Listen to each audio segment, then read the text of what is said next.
Good morning po sa lahat. Isa pang maliyugto na ating daily Bible blessings. Pamagat po ng ating aralin ngayong umaga ay ang namimighating pastor.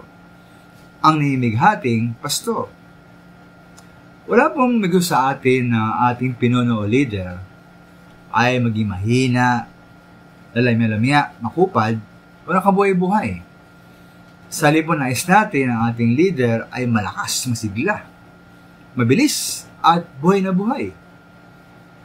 Medyo malaking bagay mga minamahal ang ating pagtrato sa ating leader o pinuno kung paano sila kumilos at maglingkod sa atin. Sila apektado sa ating pagtrato sa kanila. Toy ito lalo na po sa ating iglesia. Ayon po sa Hebrews 13:17, pasawab kayo at sumunod sa mga namamahala sa inyo. Sila'y may panagutang malaga sa inyo at managot sila sa Diyos ukol dyan. Kung sila'y sundin ninyo, magagalak sila sa pagtupad ng kanilang tungkulin. Kung hindi, sila'y may mighati. Andito, makabuti sa inyo. Kaya wala naman si Mami dito, mapasin natin, una, tungkulin ng mga kasapi sa mga namamahala sa iglesia, tulad ng pastor.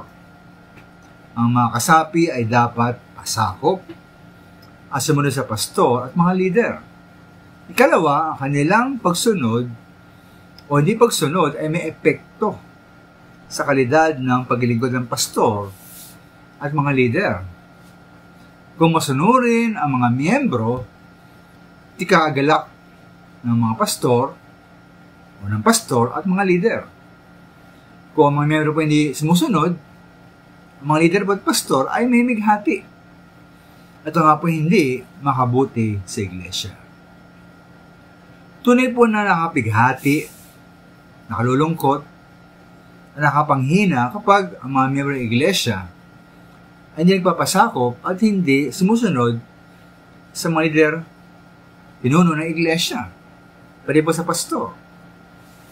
Kung kayo po ang pastor, matuwa ba kayo o manghina kayo kung sa kabila ng paulit-ulit na pangaral at pagtuturo, ang mga po iglesia, ang mga members ay hindi pa rin dumadalo sa panambahan. Kaya sila pa'y laging huli dumating sa panambahan. Hindi tapat sa pag-ibigay, at ilan lamang kumikilos sa pagbabahagi ng ebanghelyo. Di ba mga gitong klaseng mga bagay mga minamahal? Ang hindi pagsunod sa pamantayan palakran ng iglesia, na sabi ng pastor, ay nakapighati para sa kanya at mga leader ng iglesia. Maraming salamat po.